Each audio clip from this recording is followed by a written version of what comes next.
On behalf of the shul and on behalf of all of us, I want to thank Rabbi Myers for this wonderful series we're about to start. Rabbi Myers, you've been teaching us for more than 25 years Torah. May you continue for many, many more years to come. And without any further ado, Rabbi Myers, who's I like this one better. I like this. All right. Welcome, everybody.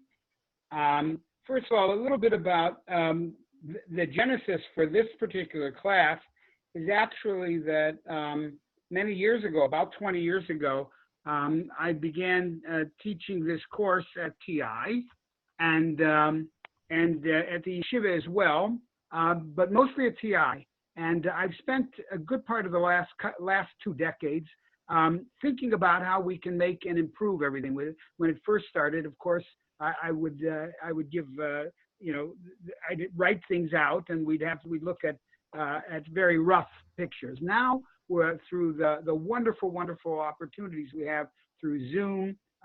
We're able to see a lot more.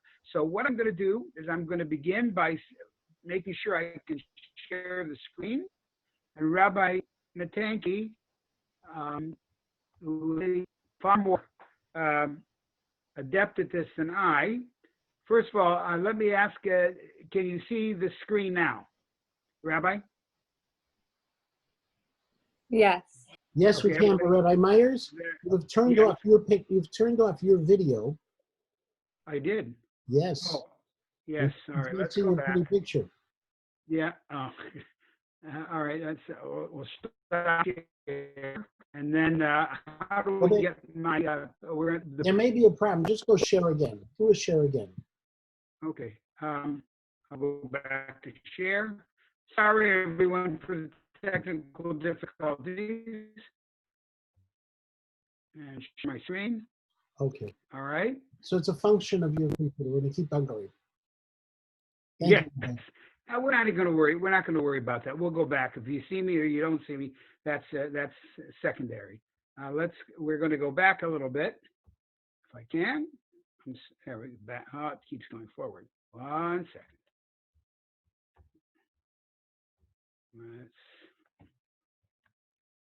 I want to just get to the top. There we go. We're moving back now. There we go. All righty. Now we're ready. Okay. I hope everybody can hear me. Rabbi, if there's any difficulties, I know that you'll let me know. All right.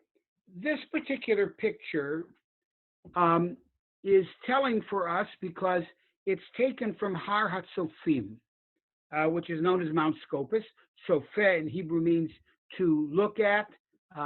In Israel, their Boy Scouts are called Sofim, and Sopheh is to look, to gaze.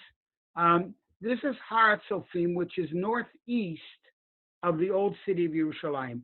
The beginning of I would say that probably at least 3/4 of or 2/3 of our sessions will be on Yerushalayim within the walls, the ancient city, the Ir Atikah, because 95% of Jerusalem's history occurred within those walls. So this picture is going to demonstrate for us a little bit of what we'll be seeing. And I want everyone, please, you may ask questions. Now that you're invited, please, to ask questions. I may, after every 5 or 7 minutes, when I finish the slide, I'll ask if there are any questions. Please don't hesitate. If you have a question, probably others have it as well. Let's look at what we're seeing here. Well, of course, the centerpiece of much of the public relations of Yerushalayim is this large dome of the rock, it's called. The rock is, from a Jewish standpoint, it is the foundation rock, the Even HaShetiyah, the foundation rock of the world. The Medrash tells us that HaKadosh Baruch Hu created the world and placed this rock here, and from it the world physically evolved. We'll talk a little bit more about that later, but this particular slide is to help us orient ourselves. First of all, we are looking from the northeast to the southwest. right below us. This tree is pretty much where we're standing on Har Hatzofim, and we're looking beyond this. Probably what you can see here is a deep valley, and this valley plays a very important role in Yerushalayim's history. It's called Nachal. It's called Nachal Kidron, the Kidron Valley. In Hebrew, the word Nachal could mean a brook. It can also just mean a depression in the land. The Shoresh Nun Chet means to go from an upper level to a lower level. So, for example, thus we get the word Nachala, from generation 1 to generation 2. Nachat, to come to rest. Things that go down. Now, and of course, it can also mean a brook, which, and of course, water always tends to go down. Seldom does it go up unless there's some other force. So this that separates us on Har Hatzofim from the walls of Yerushalayim today is called Nachal Kidron. We're going to see again, as I said, its major role, especially in the time of Tanakh, but also after Tanakh as well. Another point that you'll see in this particular slide is the wall. Now, this is the wall which is part of the periphery of Yerushalayim. It's, of course, not the Kotel itself. The Kotel is a separate entity, which we'll talk about at length later. This wall is built actually on the remnants of earlier walls. One of the constants of Yerushalayim, once it was said over the last 2,000 years, is that succeeding conquerors, succeeding rulers, when they wanted to build the wall for security, built it on this, basically on the same site that the wall is of today. Now, this wall is approximately 4,000 meters long. It means to say, in other words, from the external part of the wall itself, which goes around Yerushalayim, is about 4,000 meters, or about 4 miles. If you walk that entire wall from one point and then go all the way around it, you'll see that you will have walked about 4 miles. Seems like a lot, but the reality is, in terms of a city, modern cities are relatively, of course, larger than this. Now, the wall that you and I look at when we come to Yerushalayim, which is the circumference of Yerushalayim, around very much a circumference, is built on the same location with many of the same materials, the bricks, or large bricks, which we call ashlars, A-S-H-L-A-R-S. Those they may have still be in place from where there was an earlier conquest, but they're on the ground. So when people decided to build the wall, in this case, this wall is about 500 years old. It was built by Suleiman the Magnificent. I think his mother gave him that name, but the point is, we call him that too. Be'ivrit, in Hebrew, he's called Suleiman HaMefoar. Now, the name Suleiman is actually a derivation of Shlomo HaMelech, of Shlomo, and that's why we similarly add an N at the end of Solomon. Shlomo gets an N in English at the end, and so it does in Arabic, largely because the Greeks often added the N sound to their names. So Suleiman, who was actually the second ruler in the Turkish conquest of Yerushalayim in the 1500s, he decided to build this wall. The project itself took almost a decade. In some ways, it probably extended even further than that. He was a religious man, and he believed that God wanted him to restore Yerushalayim to its former glory. And this is pretty much what we're looking at here. Again, we're standing on Har Hatzofim. We're looking over the Kidron Valley, this deep valley. By the way, the Kidron Valley is what assured the fact that Yerushalayim was never conquered from the east, with one exception. It was conquered from the east in the Six-Day War. And of course, part of it is that we have airplanes at that point. Before that, conquest from the air was much, much more difficult. But again, we'll talk about that later. But in 1967, when Yerushalayim was liberated from the Jordanian occupation forces, that was the beginning of this magnificent building of Yerushalayim. By the way, in this corner, way up here, right up there, you can see a gray dome.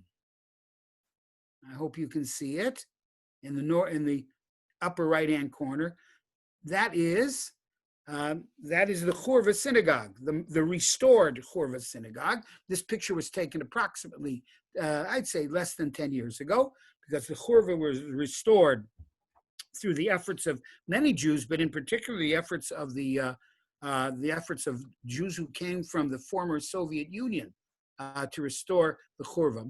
There's much to talk about the Churva. One thing I want to mention to you is, notice its dome is at a higher altitude than even the Dome of the Rock. And now that is a source of no small amount of grief for Muslims. And that was one of the arguments that they used against the rebuilding the Churva, is that no synagogue should be higher than mosques. They seem to forget the fact that they're no longer in control, and so therefore they don't have to make those decisions.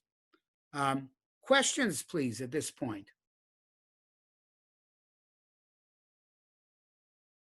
Okay, you can unmute yourself with questions.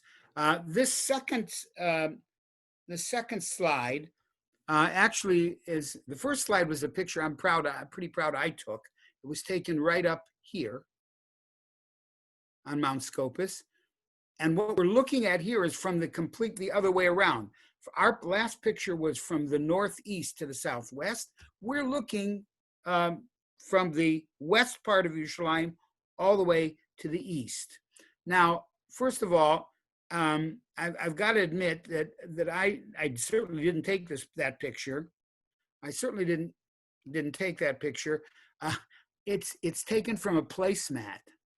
I saw this beautiful picture in a placemat, and as I was just walking the streets of Yerushalayim, and I purchased it. We scanned it, and it came out very well. And I think it came out in the best interest for all of us, because we're not going to spend a great deal of time on individual slides, but this particular slide is so important because it has much of what we talk about in the future.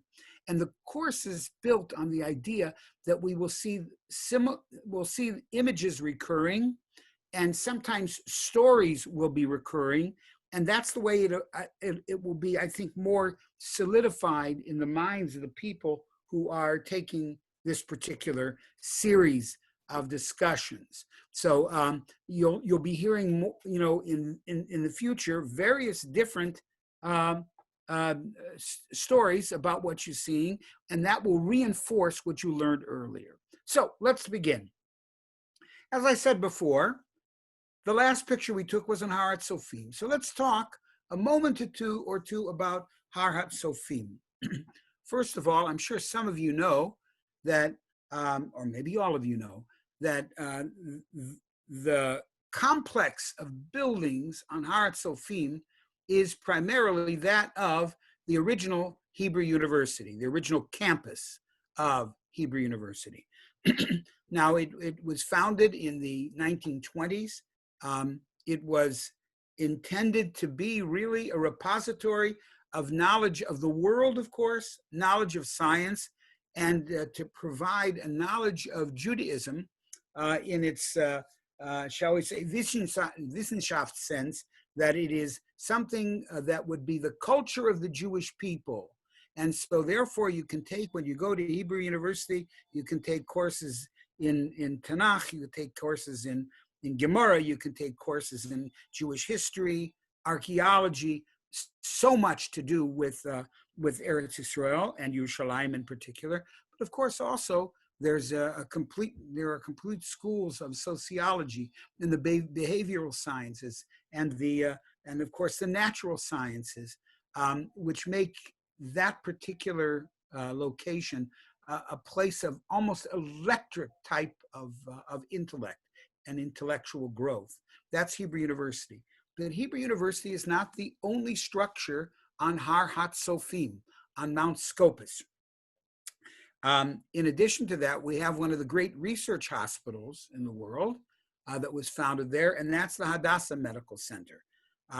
Hadassah Medical Center is there, and just like Hebrew University was forced for many years to have a second campus where most of the learning took place, so also Hadassah Hospital was forced to at least open a second campus, so that because of the war, the War of Independence, which we'll talk about in a little bit, which ended in sort of a stalemate. We're going to have to talk about that as well, where there was only one real road that led from the Jewish Yerushalayim up to Mount Scopus, and that was retained at the time of the armistice.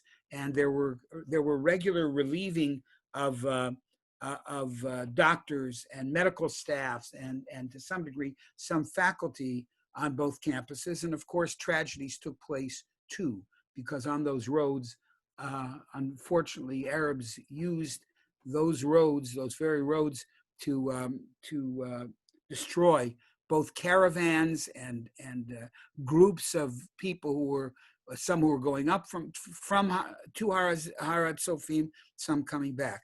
I would add parenthetically, if any of you get a chance to read the book, O Jerusalem, it's a wonderful book for you to get an idea of what it was like in the days and the weeks, the months, both prior and shortly after the founding of the state. O Jerusalem.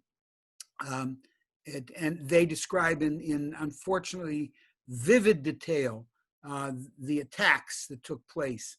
And one of the roads that leads up to Har Hatzofim is called Rehov Ha'ayin Chet, the Street of the 78. 78 medical personnel and their aides were literally massacred as they were bringing supplies, no military supplies, purely medical supplies, up to Har Hatzofim, and to relieve the people who had spent the time there.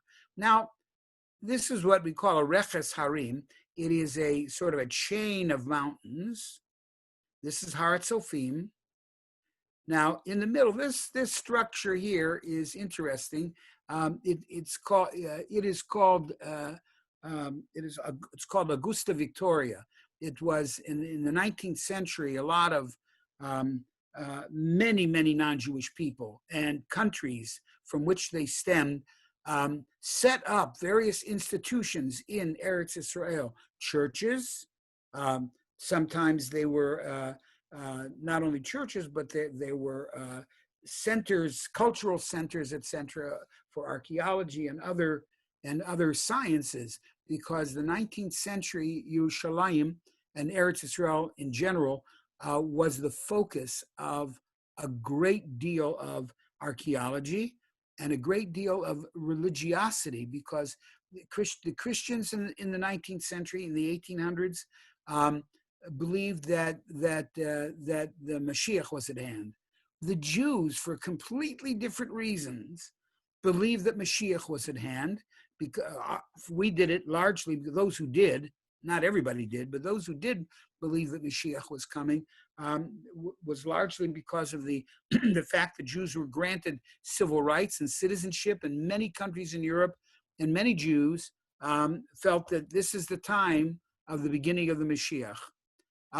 So therefore, there were a lot of people who came, Jews, Christians, and scientists. Now here, all the way in this corner, is, quote, another mountain. I should point out, in Hebrew, the word har, as in Har Hatzofim, and we call it mount. Har, of course, is, these are not mountains, these are high hills. But in Hebrew, the word har, or haro, is a protrusion.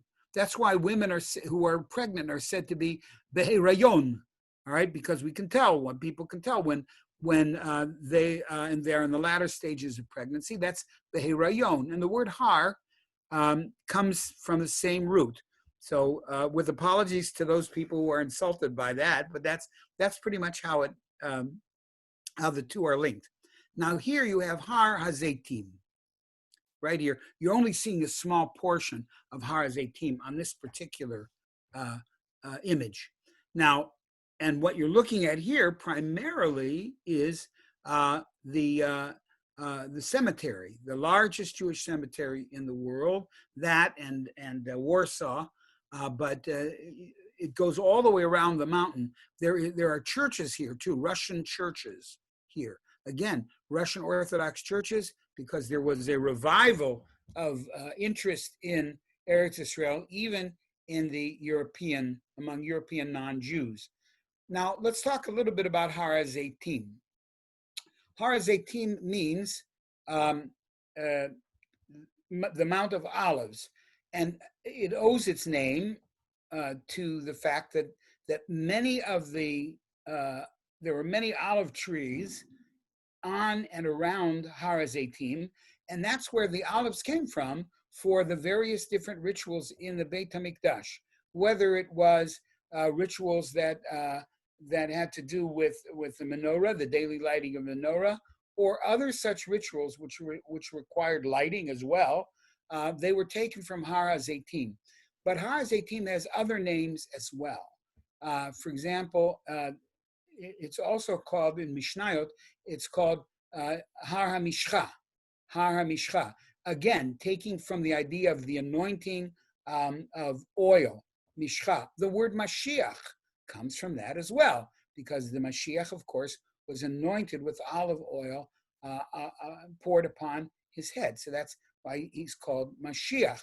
So that's number one. So it was called Har Mishcha and Har HaZeitim. Now, Har HaZeitim also has another interesting piece of history tied to it, and that is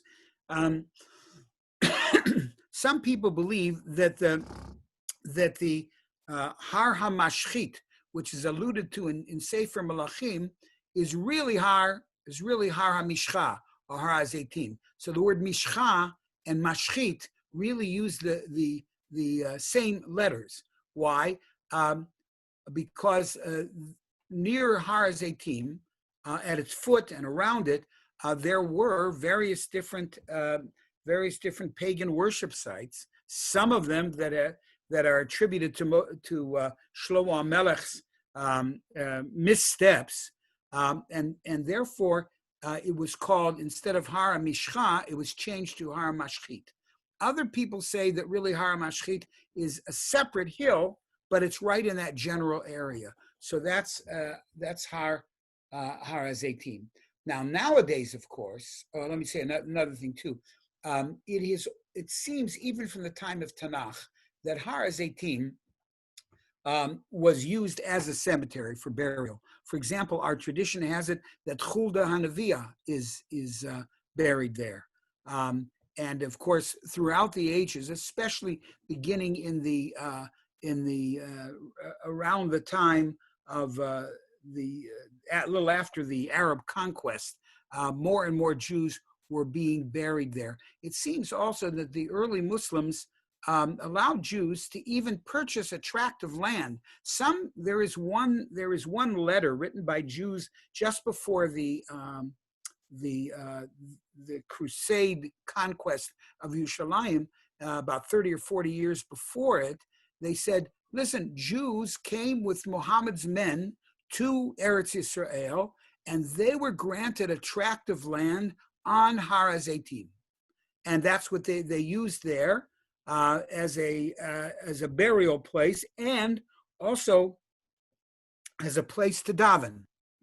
Har HaZeitim, throughout Jewish history as well, we're talking about, throughout Jewish history, whether it's from Tanakh or post-Tanakh, even post-Beit HaMikdash, Har HaZeitim was closely attached to Chag HaSukkot. As a matter of fact, many Jews would go and they would go and daven specifically on Har HaZeitim. And we have evidence of that through letters and through other things. Apparently, even Rav Haigon, that's one of the things that we note. Rav Haigon, who lived approximately in the 10th century CE, was actually there when they had one of these rituals on Sukkot. So Har HaZeitim, we have covered its names, its basic function. Up until 1967, King Hussein had a hotel up there, the Intercontinental Hotel. That was his, so to speak, vacation spa. But that was it. Yerushalayim really was a simple little town, even though it did have some religious significance to Muslims, but nevertheless, it was never built up in any meaningful way physically. One thing I would like to point out, it is true that in the Quran, Yerushalayim is never mentioned. And I understand that. I haven't read the whole Quran, but there are enough sources that say it's never mentioned. And that's not even contested very much by Muslims. But you can't really use that as a reason to say, therefore, they're all wrong. They have no connection to Yerushalayim, because Yerushalayim is not specifically mentioned in the Chamisha Chumshei Torah either. But we know that our holiest city is Yerushalayim.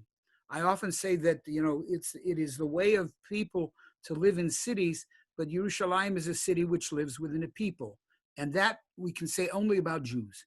Yerushalayim lives within the Jewish people, wherever we are. Minsk, Dvinsk, Argentina, Rome, wherever we may be, Yerushalayim was the focal point of Jewish thought. So that takes care pretty much of Har HaZeitim. I just want to add one other thing about Har HaTzofim. In the times of the Gemara tells us two things about, specifically about Har HaTzofim. One is that that was the place where the people looked out to see enemies that would come from the northeast. They looked out, they had lookouts there to see if there were invading armies coming. But of a much more regular sense, there were, of course, a lot of disruptions in the Jews trying to connect, the Jews of Yerushalayim and Eretz Israel, trying to connect with the Jews of Bavel. And that was important because the Jewish calendar is specifically left, especially in the time of, up until our calendar has been set in about the 4th century, 5th century, the Bet Din set, the Sanhedrin determined when Rosh Chodesh was. And so that's why it took time for communications to get from Eretz Israel to Bavel. But of course, if they had a system of fires, or that were set as soon as the Sanhedrin, who were on Har HaBayit, declared the Rosh Chodesh, they would go to the people who had bonfires that were set on Har HaTzofim, and of course those could be seen for miles and miles by people who themselves knew that the day would either be declared tonight or tomorrow.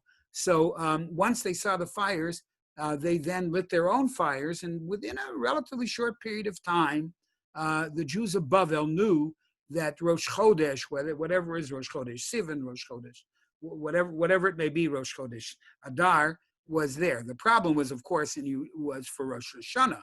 And that's why even in Eretz Israel, Rosh Hashanah was 2 days, because if they didn't make it if they only made it 1 day and left it as 1 day, what happens if Edom came and they attested to the fact that they were able to see the new moon and people were already working?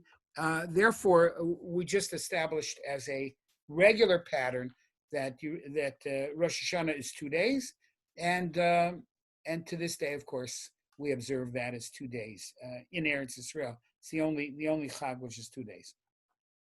Now, just a brief questions about this up until here, please, if you have any. Okay, let's see what you're looking at here. Now, in the foreground, you're looking at Shar Yafo. This is Shar Yafo. This is not Shar Yafo. We'll explain that in a second. This is Shar Yafo. We in Hebrew we call it Shar Yafo. The Arabs called it either the Gate of David, Bab al Dawood, or they called it at times the Gate of Hebron. The gate because of the street, as you know, many of us who have gone straight from Yerushalayim to either to Hebron or Beit Lechem, we've taken this road. We could do that. So therefore, that's the name of the gate. You were going to see that there are 7 gates around Yerushalayim. Each one has a name. Each one has history, both from a Jewish perspective and from a non-Jewish perspective. Now, those of you who are going in Yirtzeh Hashem, we should all be able to go to Yerushalayim very soon, whether in conventional ways or whether it's the coming of Mashiach. You'll note that certain gates, when you enter them, you have to make a sharp right or left turn. This is one of them. This is Shar Yafo right here in the foreground. And the reason they did that was because if in case an invading army would be able to break through the gate, then this would slow the horses down. And that would give at least people some chance to be able to organize their defenses to meet the new onslaught. Now, we're used to thinking of this as Shar Yafo, but it's not. Actually, this breach in the wall is called that. Okay, it's called the breach, the Pirza, and it's actually of relatively new origin. 1893, I believe, Kaiser Wilhelm came to Eretz Israel. He was actually, at the very least, had sympathetic ideas for Jews. He also was able to give money for Jewish projects in Eretz Israel. And when he came, of course, he came with his entourage, but the entourage could not fit into Shar Yafo. So they did the only reasonable thing. They tore down the rest of the wall here. Now, that worked out very well for everybody because, of course, nowadays, entering through Shar Yafo would not be very practical either. So now, of course, buses can enter. I guess some cabs can enter. And for a long period of time, after the chesed of the 6-Day War, anybody could drive through this breach and go wherever they wanted to go. That's Shar Yafo. It is the only gate on the west. As I say, there are 7 gates. This is the only gate on the west. Now, Yerushalayim has 4 sectors to it. Up here, where I'm trying to give you the parameters of it, that's the Christian quarter. Why is it the Christian quarter? Well, the reality is that Christians believe that Jesus was crucified there. And historically, that's a possibility. We really don't know much about it. There's a lot of legend tied to his life, but we can understand why the Christians wanted this particular section. This building here, this gray dome building, is called the Church of the Holy Sepulchre. Now, a sepulchre is a temporary stone box in which the remains of those who had died were put. Now, according to the Christian legend, he was executed or crucified on Friday. When they came on Sunday, he was no longer in that sepulcher. And their assumption was, even though there are obviously other options, was that he had been taken to heaven. He rose on Sunday. Okay, and we'll see, of course, later when we study in a little more detail, we'll see that there are 10 stops. This I think we'll do maybe today. There were 10 stops from Har HaBayit on Friday, on what they call Good Friday. They make 10 stops. There are 10 stations, and they're called 10 stations of the cross. What's interesting is the Gemara in Yuma says that's exactly what the number of stations that there were when they took the Sa'ir Lazazel, the scapegoat, from the Beit HaMikdash out to the desert. There were 10 stops which provided, if necessary, food, etc. The Christians, of course, consider Jesus to be the Sa'ir Lazazel for all of humanity. He is he is the scapegoat. And so they created, it goes to show you how close early Christianity patterned itself after Judaism, that he's in place of the Sa'ir, he's the Sa'ir Lazazel. And there were 10 stops, now they make 10 stops. I'm not so sure many Christians realize that either today, but I'm sure there are those who do. Now, this is, you know what, let me first, we'll go back. This, in the background here, is the Muslim quarter. It's the largest quarter. The Armenian quarter begins right here on this street, and we'll talk about this big building in a moment, and way in the back, right over here, if you can see my cursor, that you can get a little bit of a glimpse of the Kotel, which is there. Now, we're going to be studying topography also of Yerushalayim. First, before we do that, we're going to take a quick look at this, which is called the Citadel, or Armon Hordos. Hordos and those who followed him felt that it was essential to have this large structure here, this citadel, which was an armory. It was where they kept whatever weapons they had, and they also kept soldiers there. And it was also the residence of Herod, who will emerge in later discussions. I would urge you, if you haven't gone if you haven't gone to see the Citadel, or what we call Armon Hordos, it's something that you definitely should see. Why? Because they have done the Israelis have done a wonderful job of turning this large complex into a multi-museum complex. There's a museum of Tanakh. There's a museum of early Jewish history, and they have also retained various remnants from the Arab conquest, from the Crusader conquest, even Mamluk and others. All of that is in this building. If you do go, like most things there, it's not going to be terribly expensive. If you do go, please leave yourself about 3 hours to go, because there's a magnificent underneath the complex itself. They have a beautiful relief map of Yerushalayim that is so vivid and so clear to see. It's unfortunately a little out of the way, but it's in that complex. All you have to do is ask for it, and it's I wouldn't call it in the basement, but it's subterranean. Questions? Anybody? If you can mute yourself or ask a question. All right. Okay. Now also, if you can at all do it, climb this tower. Climb this tower. It's about 70 steps. And from here, this rooftop, you will get the most beautiful view of Yerushalayim. Beautiful view of Yerushalayim, of Har Tzofim, of Har Zeitim. You can maybe see the Kotel, but certainly you can see Har Habayit. Okay, questions anymore? We're going to go to 7:45.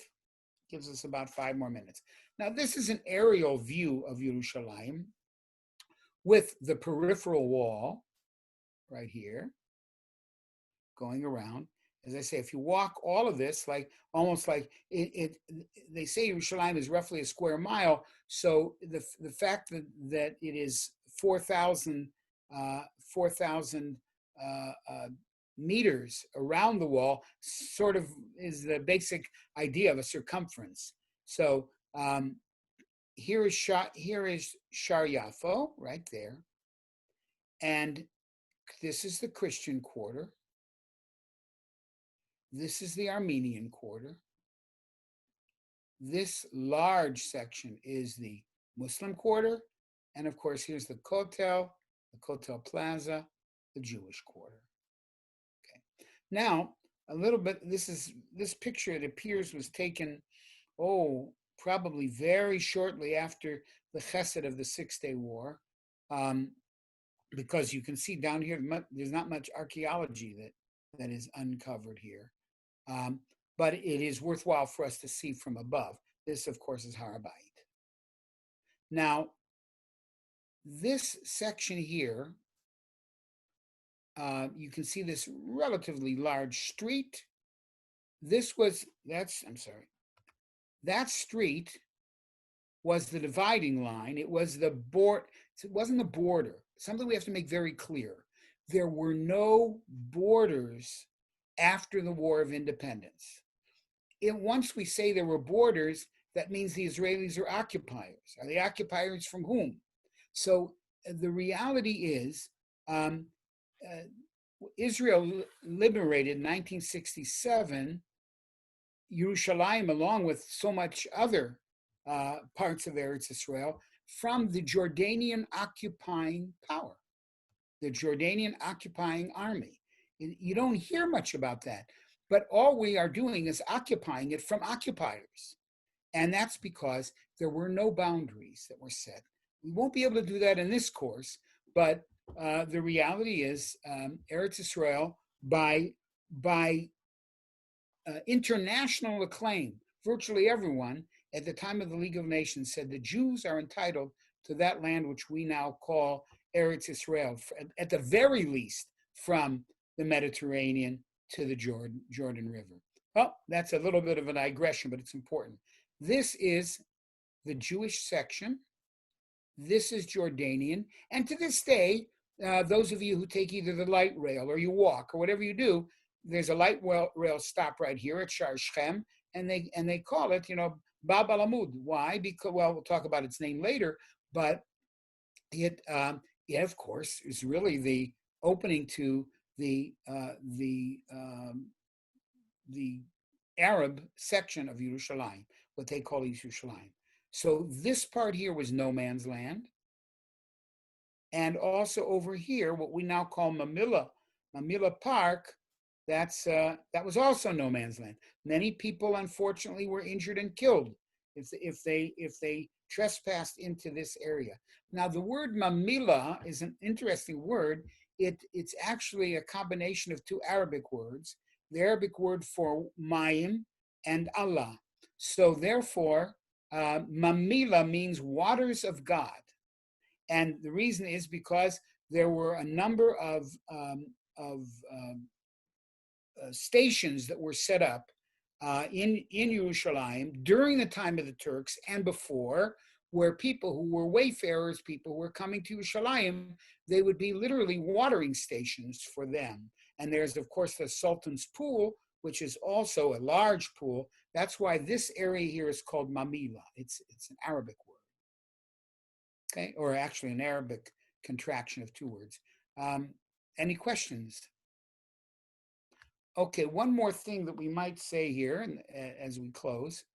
This road here plays an extremely important role in the liberation of Yerushalayim, because the Sanchanim, the paratroopers, came down, many of them, they came from different directions, but they literally had to run all across this road, which is now called the Rehov HaTzanchanim, in their honor.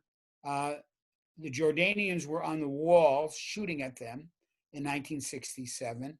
The objective was this building here. Anybody who's ever played tic-tac-toe knows that it's important to get to the corners. If you can get to the corners and the center, you're probably going to win. Because when you get to this place, you then control the north and the east. The building that was here was called the Rockefeller Museum. And that was the goal of Sanchanim. There was only one way for them to get it, and that was to come through the Jewish section here.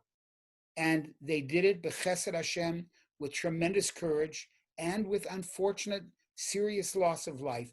But once they controlled this corner, they controlled the entranceways to the east and the north of Yerushalayim. So what we'll do is we're going to stop here, and then we'll pick it up in Yirtzeh Hashem next week. 1 second.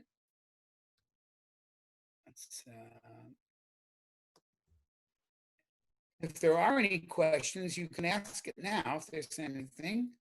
Or you can feel free, by the way, you can email me or you can call me if you have questions, by all means, I'm happy to try to answer in any way that I can. Okay? Rabbi Myers, thank you for a All wonderful right. first part of the tour. And you had more than 40 people on this shir with you. So it is an extraordinary opportunity Oh, to get together. that's- Yesher koach.